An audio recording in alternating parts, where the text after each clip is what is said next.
end this on time. So just quick introductions. My name is Monica Cabrera. I am a college and career counselor with Futureology. With me is the rest of the Futureology team, who I will introduce in just a minute. They will be here joining just to be in the background, helping me with questions, making sure that you are all able to access the presentation and are able to follow. So I'm gonna get started. Let's move on with the presentation. So again, I am a college and career counselor. I am part of Futureology. Our program is the district's college and career counseling services program. There are 4 counselors that are part of that team. So you're probably, if you're here, you're probably already familiar with us. But I do want to make sure for those of you who haven't heard about us that you do know who we are. So with me tonight, as I said in the background, is the rest of the team. B, Kristen, and Jennifer are all here for support. They're in the background somewhere. So if they do want to say hi, they can, but if they don't, that's fine. But we are credentialed school counselors. We're experienced college admissions readers. So we've all read for applications for the UCs. We also provide one-on-one counseling and appointments. And then we also do a lot of events like this one. We do webinars, we do workshops. Our biggest event is our college fair during the fall. Currently, all of our services are online. You can check out our website to see more of the services that are available for you all. So before I get started, I do want to know who is here. So can you tell me in the chat what grade level you're in? 9th, 10th, 11th, 12th? I want to know in the chat what grade level you're in. Okay, I see 9th, 10th, 11th. Oh, I saw 12. Okay, good. Currently in 10th. Okay, so pretty much everyone's represented. I see a lot of 9th graders and 10th graders. Good. Okay. So now I do want to know, what school do you go? Let's see who's representing here tonight. So what school do you attend? Capo, Tesoro. Oh, I said a lot of Capo. Okay. Dana, San Clemente. Okay. Hello. Liso. Okay, San Juan. Okay, everyone's here. Pretty much all of the high schools are represented. All right. Thank you so much for telling me who's here. Really excited to have you all. Yes, awesome representation. Yes. Okay, so what we're doing today, we are going to learn about digital fluency. It is something that we think that is important for all students and to know as they are, working through high school and they're learning more about what how to prepare for what's after high school, right? You need to have these skills in order for you to be successful after you graduate high school and to be successful in college or career, whatever it is that you're going to do after high school. So as far as like today, you're going to learn about digital fluency. And then you're also going to hopefully achieve an understanding of how social media is used in different ways, sometimes in job search. And then we also hopefully you'll identify some steps to create a positive and professional online presence. Since we're moving more to like the world's becoming more digital, it is important that you know how to use different technology tools to create a positive and professional online presence. So we'll go over that. And then we'll also review some do's and don'ts of using different technology tools. So I'll go over some of those. Hopefully you find that helpful, but those are the objectives for this webinar. Let's see. So now, okay. So digital fluency is part of these top 10 21st century skills identified by this organization, the New World of Work. So for today, we're going to be learning about digital fluency, but you can also join us for, we're going to have two other presentations on these top 10 21st century skills. One of them is going to be on adaptability, and another one's going to be on entrepreneurial mindset. So those are going to be really good. Again, these are for the purpose of these is to prepare you for the world of work, right? To prepare you for what's after high school, to prepare you to be successful in different settings, your career, your college, and all of that. So it's that's why we're here, and hopefully this is helpful. Okay, so there are four primary attributes or traits of digital fluency. Today, we're going to focus on the ones that are in bold. So digital fluency encompasses a lot of different things. And one of those things is you need to, beyond knowing how to use technologies, right? Beyond knowing the technical, having those technical skills of knowing how to send an email, right? Because everyone knows how to log into their email and send an email. But there's other other aspects of sending an email that you also need to be aware of. It's not just, putting in an email address and sending a message. There's also other things that you need to consider as you're using different technology tools, like an email, sending an email. So you need to understand the rights and wrongs, both morally and legally, of using or sharing any kind of technology, like documents, pictures, programs, access to personal or private information. So beyond just being technically fluent, technically adapt, you need to also be have those social nuances or social, you need to have those social considerations for using these different technologies that are important so that you can effectively create different things like relationships, communication, and all of that, so that you can help people work together in person and online. So you have to have that basic understanding of different technologies, but you also need to have that advanced understanding that it is beyond knowing how to use a technology. You also need to consider these other social nuances that go within using these technologies. So hopefully we can accomplish that. You can learn a little bit more about that today, about beyond having the technical knowledge, beyond having the technical skills, you also need to build these other skills that goes with using these different technologies. Okay, I hope that was clear, but let's move along.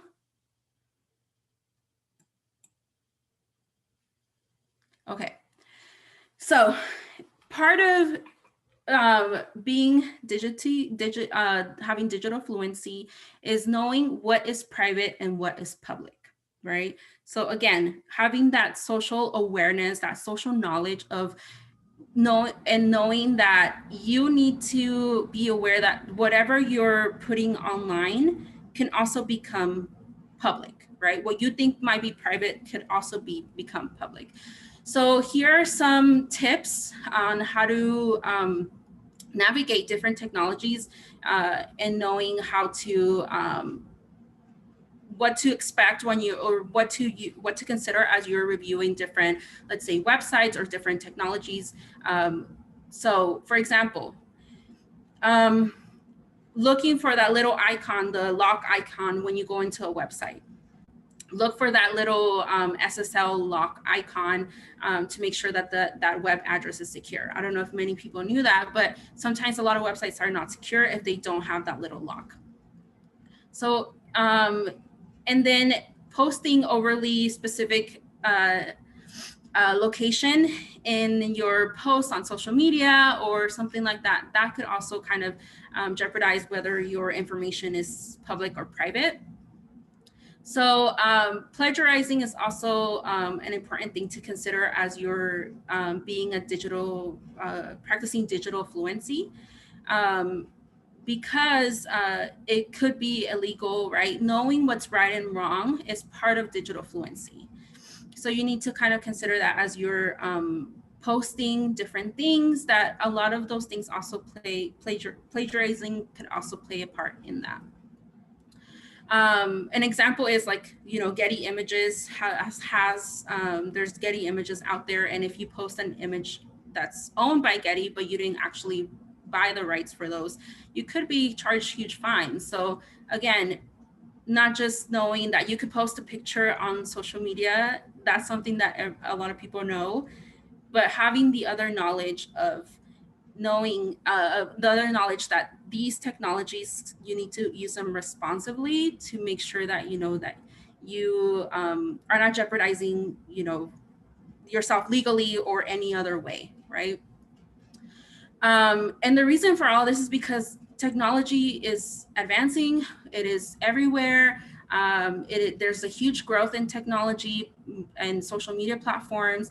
And so you need to know how to use these things responsibly, because a lot of the things that a lot of people use social media. You are probably using a lot of social media. So a lot of the things that go on there could become public. So you need to be kind of aware of those little things as part of being a digital citizen.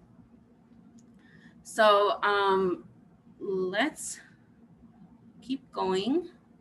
I see some things on the chat. So if anybody in my team needs me to clarify something, let me know. So again, I'm gonna go back to social media. Again, we are becoming increasingly hyper-connected to the world through social media, through as well, especially social media, but different technologies. Right now we have phones. It's making a phone call, sending a message. All of that is just becoming so easily available that you can connect with a lot of people throughout the world. So you need to be proactive and more tech savvy than ever. You need to learn how to use these different technologies, especially with the growing gig economy. Social media has become a powerful tool, not just in terms of connecting with somebody, but in terms of building, your career. A lot of companies do review social media presence or just your professional social media to look for candidates, to look for employees. So it's moved beyond just connecting with friends and connecting with family. We're also using that as a tool to look for jobs, to connect with different employers. So it's really important that we become more savvy and we become more proactive with using these different technologies like social media. Social media also provides an opportunity to brand, network, and job search. Again, just beyond just connecting with friends and family. And it also ties in with your professional online presence.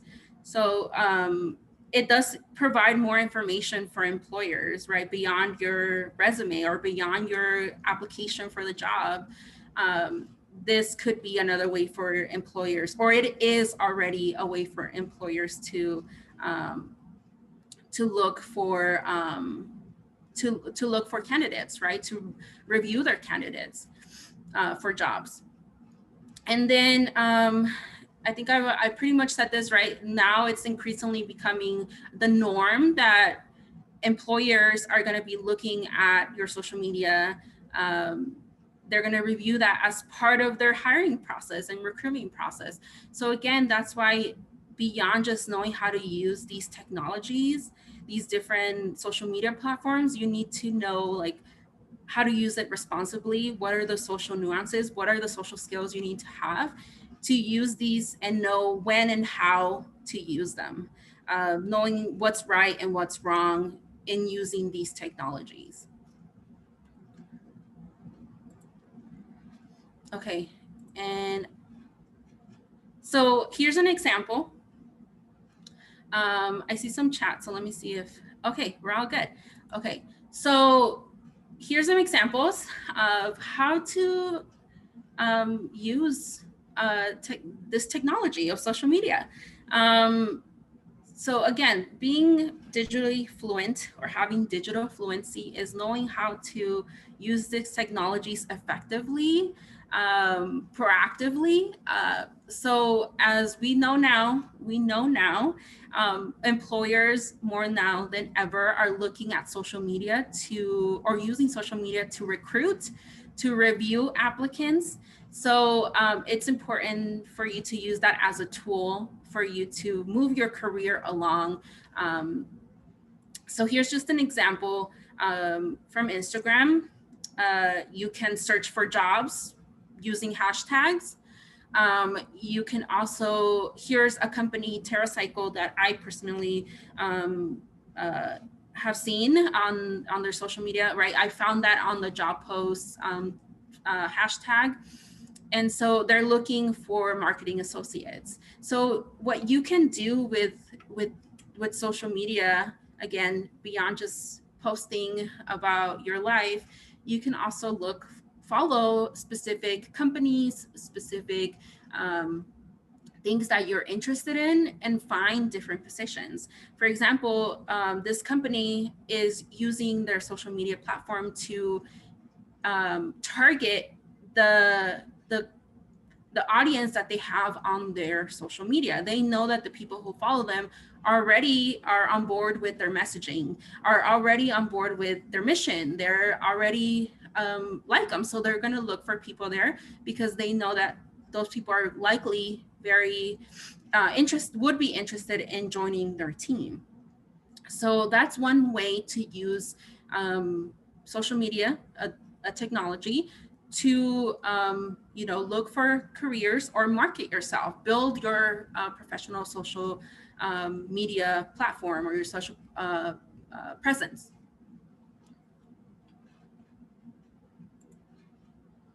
Okay, my PowerPoint is moving a little slow, but here we go. Okay, so again, recruiters' jobs are using social media. About 92% of recruiters use social media in their outreach, right? Not just in their hiring process, their recruitment process. They're actively using social media to find their new employees. One of their ways is also using the professional online social media called LinkedIn. That's the number one tool that job recruiters use, and they have found the most effective at vetting candidates. I'll go over a little bit more what LinkedIn is and later on in another slide. But Facebook and Twitter, Instagram, YouTube, Snapchat, they all are being considered by recruiters when they recruit new employees. Recruiters also consider pictures, posts, comments when evaluating candidates. So if you decide, that when the time comes that you are looking for jobs, make sure that you pay attention to your social media, especially if your social media is public, right? The employers might easily find you. So just consider that as, and if you are going to be applying for a job, and I think I'll go over in a little bit in another slide as well, that maybe you may consider putting your social media on private if you're not too happy about what is on there and potential employers may see it. But if you have a professional platform or a professional social media account, then you may consider leaving that viewable for employers to see. But they may look at, they may consider spelling and grammar errors, inappropriate content such as photos of parties, or all of that may negatively affect your image. So consider that as you're applying for a position or an internship or scholarship, or if you're applying for a program like like nursing, for example, where sometimes they do request a resume. And then the content should accurately reflect who you are, your experience, your qualifications. Again, this is mainly in regards to if you have a professional online presence, or a professional online platform or social media account. So that's something to consider for in the future. If you're not looking for current employment right now, this is something that you need to know as you're moving forward with high school and, you know, entering the world of work. Okay, so now I did kind of touch a little bit about this earlier, but using social media can become an effective networking tool. As you've seen, recruiters are actively using social media to outreach to different employers. They're using it to review applicants. So make sure that if you are going to have your social media as part of, you know, that is something that's out there that people can see, that if somebody can find it, employers are probably going to be able to find it as well. So on your social media, make sure you feature lots of positive things in your profile. So like leadership experiences, any memberships, like maybe like clubs, community activities, your interests, your hobbies, like your sports you're involved in. So those are the things that you want to feature on your profile if you do in fact want to create a professional online presence. Have a complete profile, right? It's not just, you know, really simple, just your name and your and just basic information about you. Make sure that you're building those profiles if you do in fact want it to be viewed by employers. Incomplete profiles can show you don't follow through. So again, if you do want to have that social media platform or presence, you need to actually have a complete profile with, again, with things that feature positive things about you. Showcase professional knowledge and skills by contributing to discussions. So include links like to any of your work and articles and videos, maybe you know, other links to maybe you have your own website or something like that, or your online portfolio, especially if you know, you're a student who is in the arts, maybe you have your own portfolio that you want to demonstrate. And then include keywords like, you know, those hashtags are going to be important if you do want to be found by potential employers.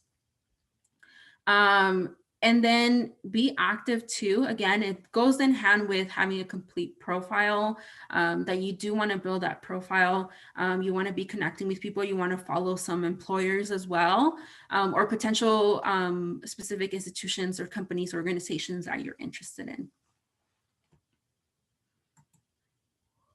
Okay, just checking in on the chat. Oops, okay.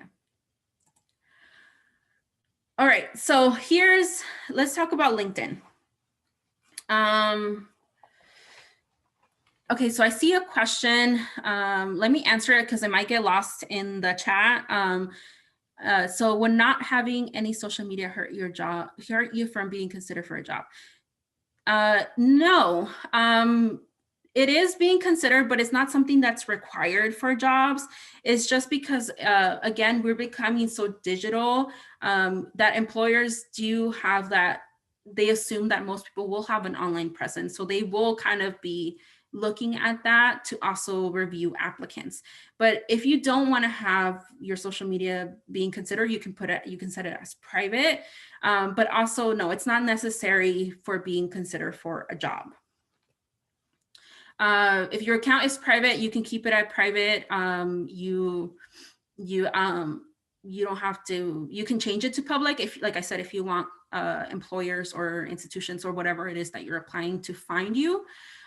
You may even consider including, like, let's say you do have a LinkedIn, which is a professional online social media platform. That's something that you may want to include on a resume, right? So that's something that you can connect to employers already, rather than having them kind of snoop around the internet trying to find your account. If you want them to specifically view this account, you can add that link to your, let's say, like, for example, your resume. So it is up to you if you want to keep your account private. And so I'll talk a little bit more about that in a bit, about how you can, you know, clean up any dirt on your, any like online dirt for yourself. So I'll go over that in just a bit. So LinkedIn. So this is 100% a professional online platform. It is a social media platform, so you can create connections with different people, and it is a professional network platform. You're building those connections with different, it may be an employer, it may be a coworker, it may be somebody that you worked with in the past, somebody that you want to work with in the future. It may be like, for example, fellow classmates, like for college students or for high school students. This LinkedIn, I believe the minimum age is 16 years, but professionals are joining LinkedIn at a really fast pace, at a really high rates, just because we know that we are becoming a digital world, right?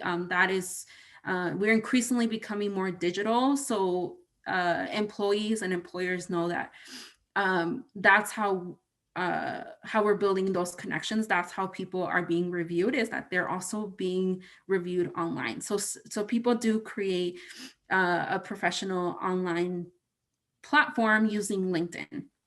You can add on there your work experience, any skills, affiliations like school. So it is a growing platform. So worldwide membership is off the roof. There's a lot of people who have joined this from all over the world. And you can even find jobs and internships on this platform. So you wouldn't have to go to a lot of places. Employers, companies are using LinkedIn more and more to find candidates, to find new employees, to find new members to join their companies. It's similar to an online resume.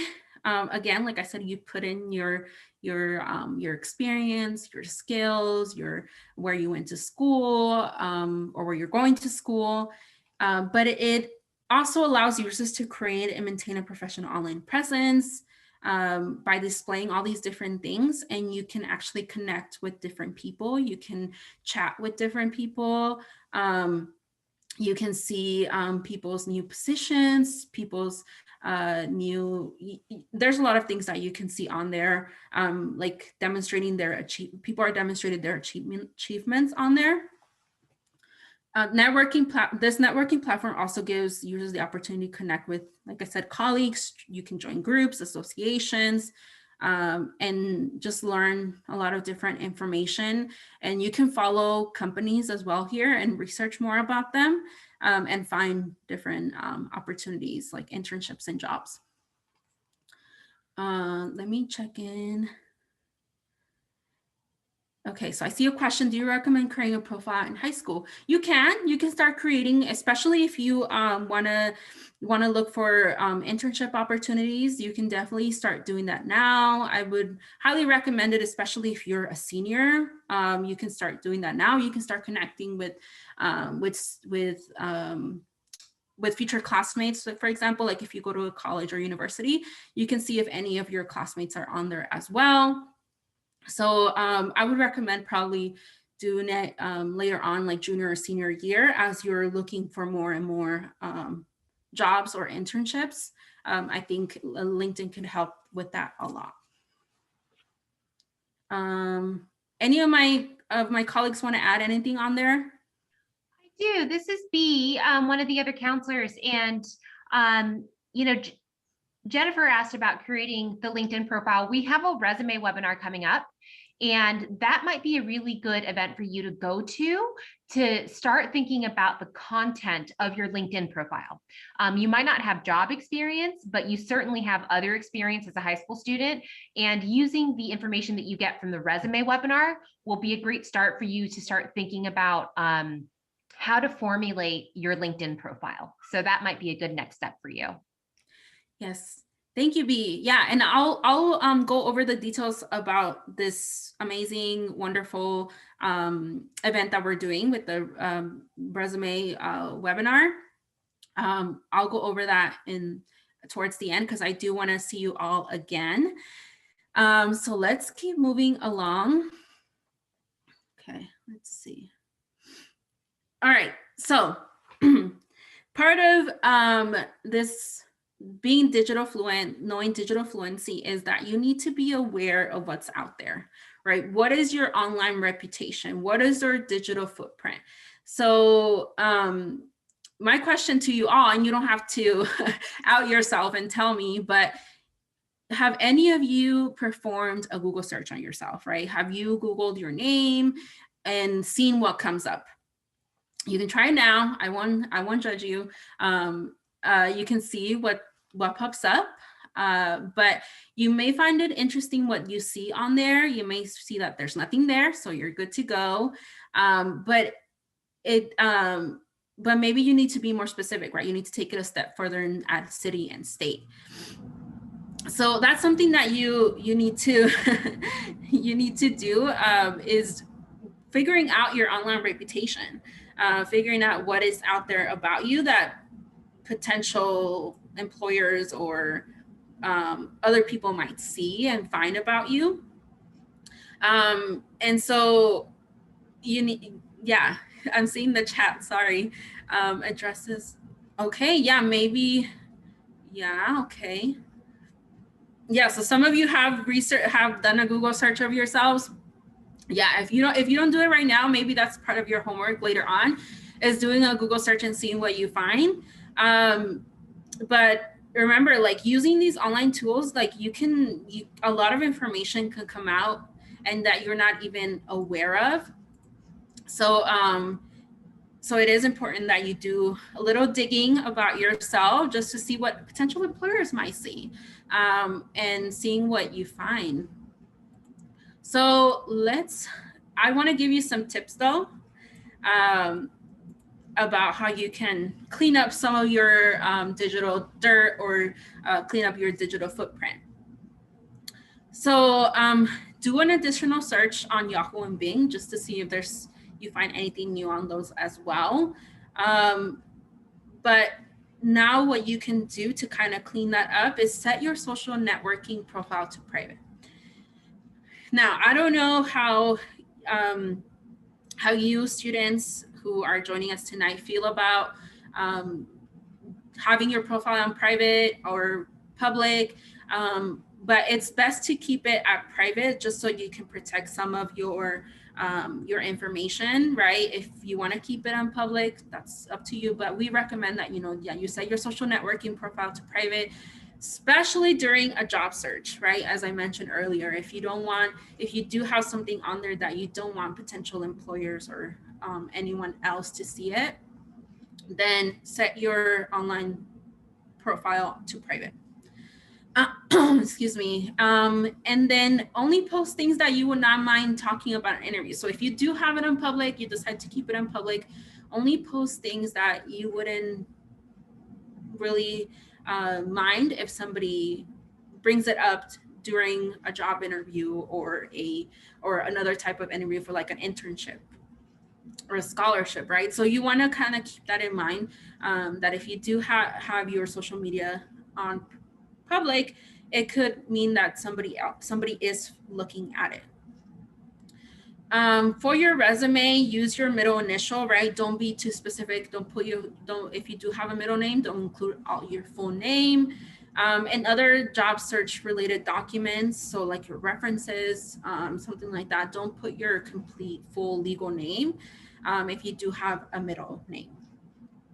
That goes along too with, and we'll talk a little bit more about this during our resume webinar that we're gonna have on March 4th.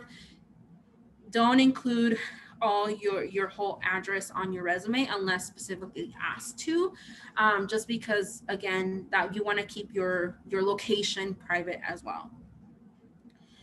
Okay, so if you do want to build an online professional presence, develop a LinkedIn profile, right? We mentioned that you can do that, and you can join us for our resume webinar to see what kind of things you can add on your profile, and then use those social media tools, social media websites to look for jobs, to look for other things that you might be interested in.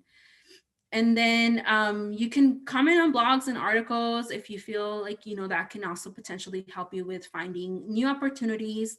But that's part of building your online presence, is you need to be actively joining different things and putting positive things out there. Okay, so now let's review some do's and don'ts of digital fluency. I do, for this part, we're gonna go back to the chat. I do wanna have you participate in the chat and reviewing some examples that can help you kind of conceptualize what it means to have digital fluency. So in the chat, I'm going to show you a few examples. I would like you to I'm going to give you a few minutes to review the examples and tell me what you see that are do's and don'ts of digital fluency. Okay, so is that clear for everybody? It is kind of like a game. I want it to be an activity that everyone can enjoy and participate in and understand. So if anybody is unclear on what we're doing right now, let me know and I'll go over that again. Okay. Everybody's good to go? Okay. All right, so here is an email communication example. So I review it, read through it, and I'm gonna give you about a minute, but I'll let you know when you can start putting your thoughts in the chat. So for now, let's review it for a minute.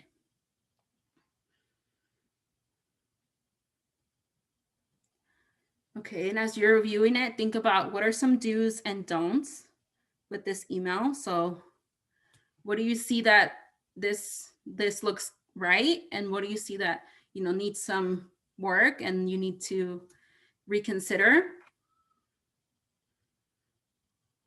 Okay, a few more seconds.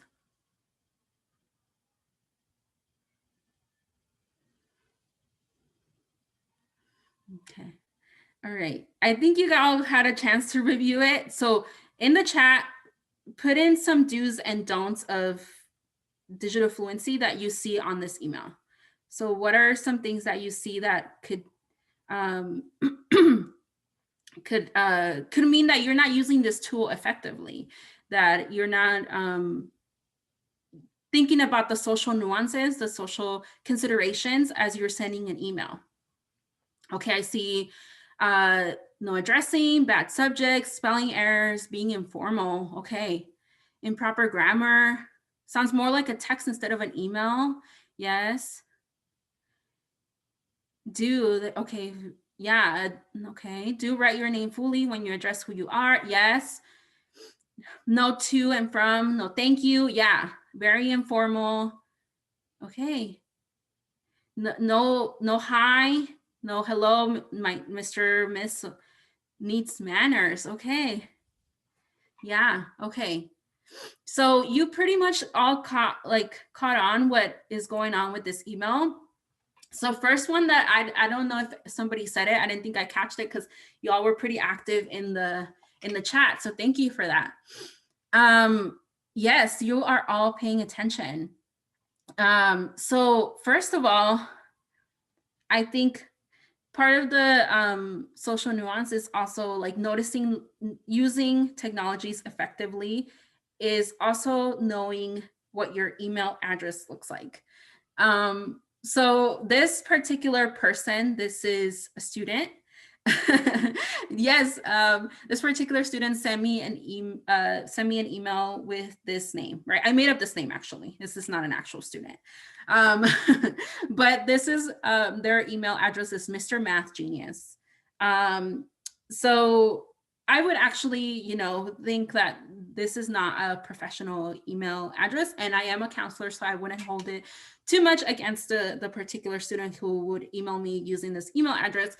But if it was an employer, they may find that unprofessional. They may not take you seriously if you do send a particular email using an address like this, right?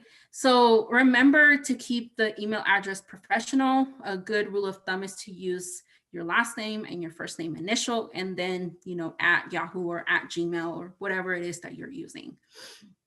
So like this. Yes, John needs to chill. So subject, the subject was hi. From the subject, if I'm looking at this email and I see that subject, I don't know if this is urgent. I don't know if it needs immediate attention. I don't know what this is in regards to. So again, it does need to include details about what you're inquiring. The subject is really important. It's the second thing I'm going to see right besides the email address. I'm going to see what is the subject of this email. Is this urgent? Yes, it should say something about like concerns about my appointment today, or appointment and then the date and the time. And so, or even maybe their name on the subject. Because as you can see, the only thing they put is that their name is John, and John is a pretty generic name. So I would have some trouble finding out who this particular person is. Okay, the other thing too is that there's no greeting, right? There's no hello. My name is, Monica. Hello, Monica, or hello, Miss Cabrera. There's no greeting, and that's also something that's really important. It just shows that, you respect this person, that you're friendly. So that is something that's missing. And then the subject, a lot of you pointed out that this sounds more like a text. It's very informal. It doesn't include details. There's grammar, there's grammar errors. So it's very informal, and so I wouldn't know how to help this student very much because they haven't included a lot of details on their on the content or the body of the email. So yeah, so you should definitely say who you are and why you are emailing me. That's something that's really important. And then finally, they close out their email with just their name, John. Usually, the closing, it's best to use best regards, sincerely, thank you, and then your name, your full name, right? Because this one, John, again, it's a generic name, so it could be, as somebody pointing out in the chat, John Doe. So it's very important that you also put in your full name and who you are. Even just putting it on the body of the email, it would have helped me a lot, and they could have just signed off as John at the end. So very good. You guys got that really fast, and you guys all did really well. So let me show you another example. It won't be as interactive as the last one, but it is something that I want you all to know about and to consider. So there was a recent cheating scandal at CSU LA. You can Google this. And see what the details of the cheating scandal. But what happened was students were allegedly using this social media platform GroupMe to communicate with each other, but they were also using this app to share quiz answers, their work. And then what happened was another student brought up these actions that were happening in the GroupMe. Screenshots were taken, and this other student brought this up on a discussion board on campus. So the professors saw what was happening in the social media app GroupMe. And so now the campus, the university, is deciding what to do with about the situation, whether this is a case that has to be addressed by this policy called academic dishonesty, right? Where students who who does this kind of entail academic dishonesty? And will these students be, subject to other like disciplinary actions? Are they going to be, kicked out of the school? Are they going to have to fail their class? So what are some do's and don'ts in this situation, right? Considering digital fluency, were these students practicing digital fluency? Like what are some ways, responsible ways to use this social media app? So in the chat, tell me like how, what are some do's and don'ts? So how can you use this social media effectively and responsibly and positively? And what are some don'ts in this situation, right? So let me know in the chat. I want to see what your thoughts are on this whole story, considering what we just learned about digital fluency. Don't get involved, just basically chat. No need to share answers or quizzes. Okay. What are some positive ways that students could have used this app? Do ask if you have concerns about your class or quiz. Don't cheat on tests, just use it to chat. You can use the chat to help study. Yes. To maybe to form study groups. Yes. They would use the app to create study groups. Yes. Help others learn. Maybe share notes, right? If they miss class. Ask questions when you're stuck. Okay. Yeah. So ask questions. Yeah. Okay. So yeah, this again, social media is connecting us in many different ways. But as you can see, it can go very wrong when not practicing digital fluency, when not knowing how and when to use digital fluency in a responsible way. So it is important that you consider these situations as you're learning to become digital citizens, that you know that people can take screenshots of something that you sent that you might have thought, it's not too serious, but then somebody takes a screenshot and then it becomes a whole situation. So you need to know how to use these different technologies responsibly.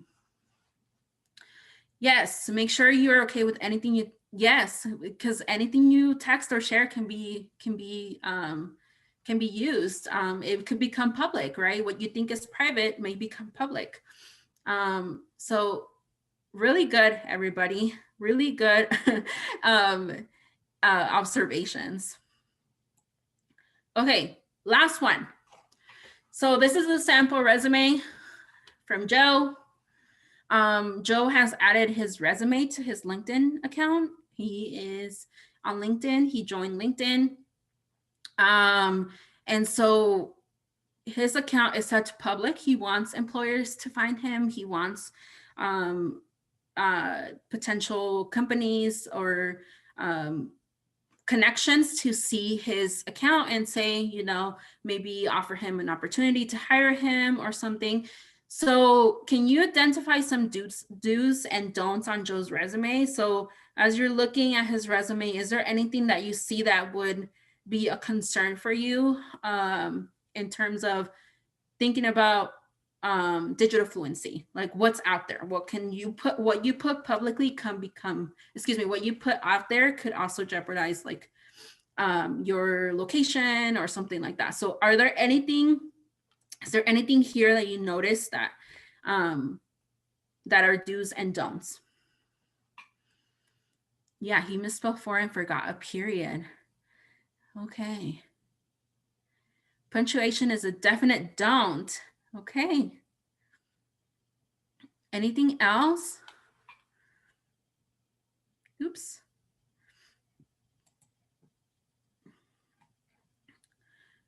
Doesn't have his full name in his resume. Listed full address and phone number. Okay. Email address is not descriptive of his name. Also lack of punctuation. Okay, don't put your address. Okay. All right. Yeah, so I think you all pretty much caught on.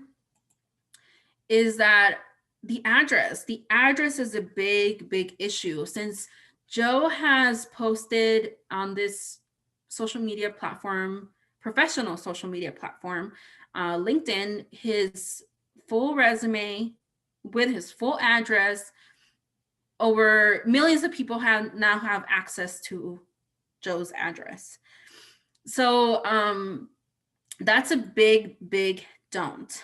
Don't include overly private or specific information about yourself. Other people, you guys are really good, because I did not notice any of those other little things like misspelling and all of that. So you guys have really great evaluation skills, but yeah, all this specific information should not go on a public platform. Of course, Joe can add his resume, but he should definitely remove this specific private information, because millions of people now have access to that.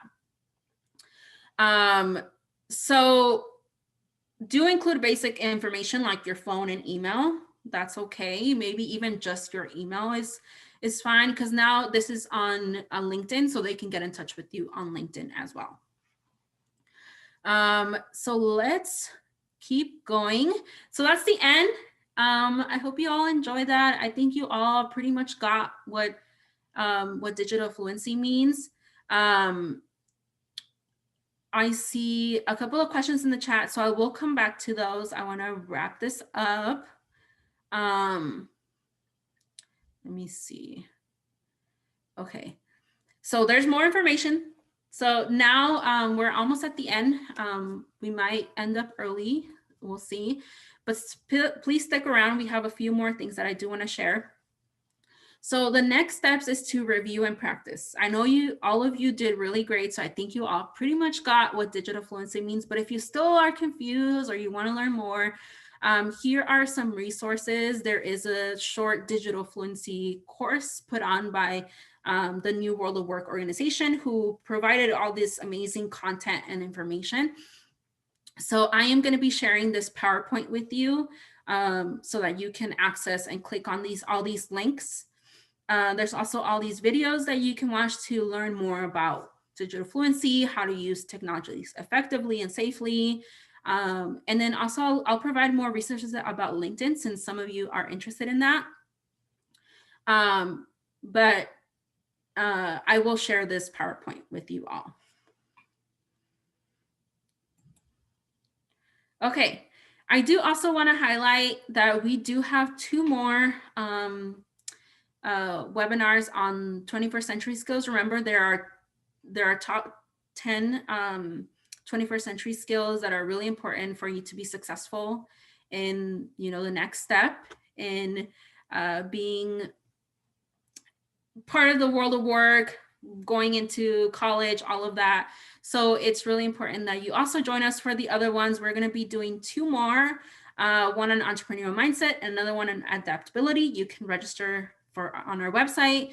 And I'm going to share this presentation with you, so you'll have the links as well. So I'm seeing some positive comments. Thank you so much. But I have a few more slides that I want to share with you. Okay, and then we're also, next week, we are starting our career series panel, or career panel series.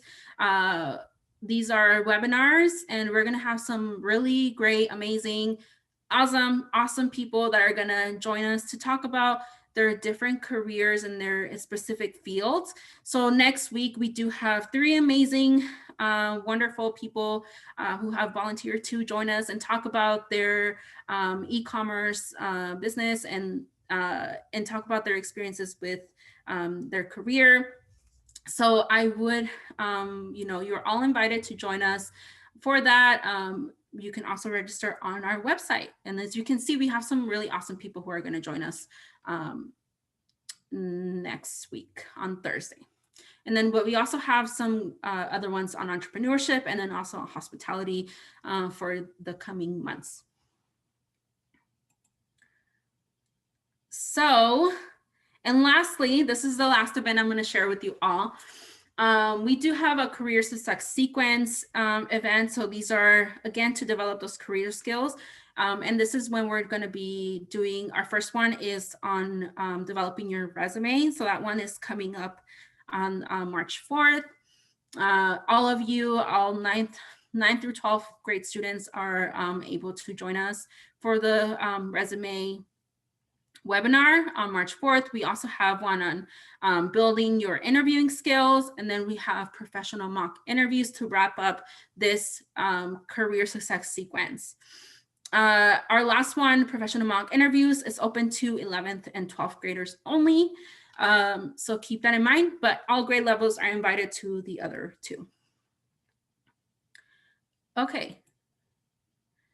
So if you would like to give us feedback on this event, pull out your phones and you can scan this survey. I'm also going to put it in the chat, put the link in the chat so that you can, just in case you don't have a phone with you, you can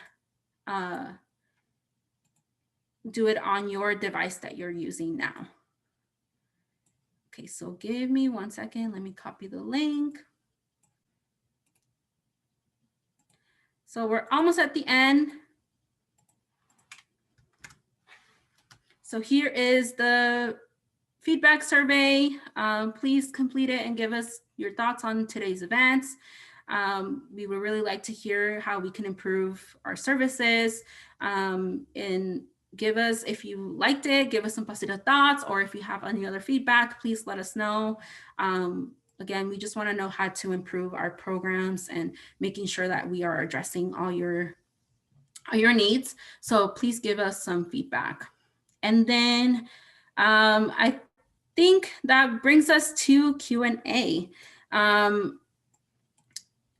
Monica, I can help moderate the questions. I have some in the queue ready to go for you. Yes, please be. Okay, so one of our first questions is it better to have a really well curated internet presence, or now I lost it. Is it better to have an internet presence, or to avoid public presence completely? I think I have opinions on this. Go ahead, B, please. Well, I think, you know, it's interesting because, you know, I understand not wanting a social media presence if you don't want to use it and you just want to stay off the grid, right? And it definitely won't like absolutely hurt you necessarily in the job hunting process, but it might help you. And so if you're a very private person who doesn't want to network with people socially for, you know, just to make friends and to connect with people, that's fine. If you want help curating a LinkedIn profile, for example, a complete LinkedIn profile, we can certainly help you with that, right? And you can attend all these other events to do it because it could help you, right? If it's done well, it could actually help you in the hiring process or even the college admissions process.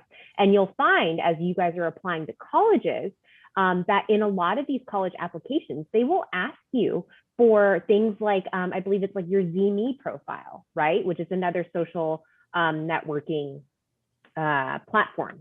And so it's becoming increasingly normal to have some kind of presence.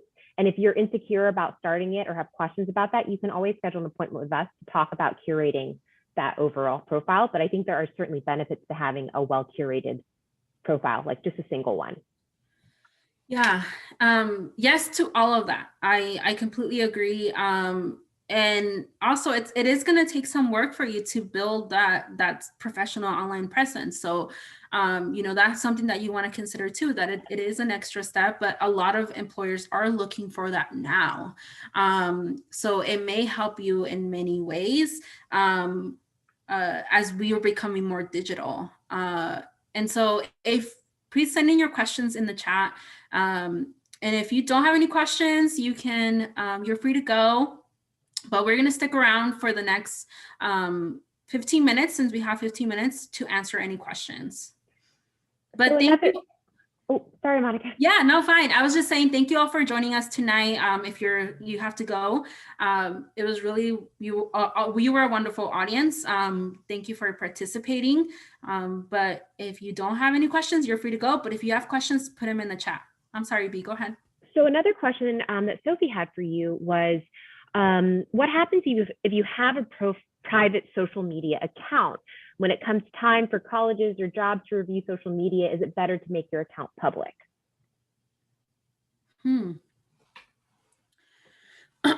If it is better if you've included positive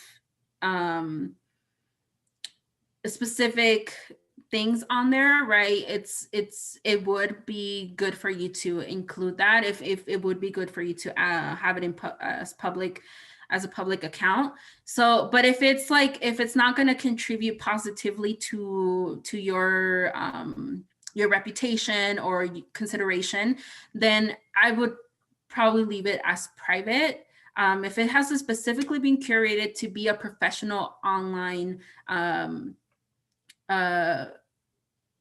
account, then yes, you can set it to public as you're considering this position or applying for colleges or internships or jobs. So it's only if it's a positive content that you have on there, I would say. Okay, let me see if there are any more questions. Jennifer had a question. Are there some sites that are better or worse than others to be found on? Ooh, that's a good question. I don't think so. That's my personal opinion.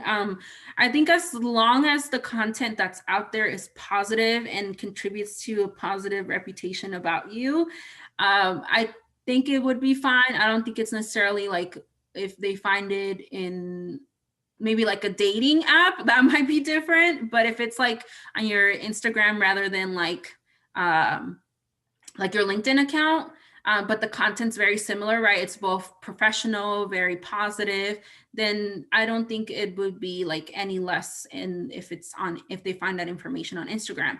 It would be better to find it on LinkedIn because LinkedIn is a professional online platform. So I changed my answer. Yes, it is important if the social media that you're posting is where it is that you're posting, because it is going to be LinkedIn is going to be held at a higher standard professionally than Instagram or Twitter or I don't know, what else do you kids use? TikTok? TikTok, yes, TikTok. So yeah, it definitely does depend, because more employers are going to be looking at LinkedIn. Another one I think they might look at more is like Instagram and Twitter. But I think one of the things, the takeaway from what Monica was presenting to all of you tonight was the matter of being digitally fluent and smart about what you post anywhere, right? So no matter what you're on, whether that's Snapchat or LinkedIn, if you're being digitally fluent and responsible and, doing what you should be doing and shining a light on yourself in a positive manner, then no matter where they look, it's going to be fine, right? So you should be employing these digital citizenship skills across the board, because everything you post out there can be found in some way. So just keep that in mind that, if they look for you, they'll see you on LinkedIn, but they also, if they just Google you, they might find your account on Instagram or on Facebook or on TikTok or whatever. And so if that's public, just make sure that you're shining yourself positively. Yeah, and one thing that Kristen posted on the chat is that you can also, we are on social media. Futureology is on social media, so follow us if you feel inclined. We post, Kristen posts a lot of things about our upcoming events, relevant information about admissions, tests, so much information on there. So follow us on Instagram at CUSD-Futureology. Hi, everyone. Yeah, Monica, I just wanted to add, and Adam, I'm sorry I responded to you privately and not to everyone. The thing that we maybe didn't clarify is an employer, if they Google you, is one thing. There are a lot of jobs out there where actually your employer will run a background check. So even sites that you might not think of, like a dating website or something outside of your LinkedIn, could come up on some of those sites as a part of a background check. That's pretty standard procedure for a lot of different jobs. It's not that employers or colleges are seeking out negative information from you, but it is a part of the process in the things that they can find because it's on your digital footprint. Yes, good point. Thank you, Kristen. Any last questions? We do have a few more minutes. If there are no other questions, we can end it here.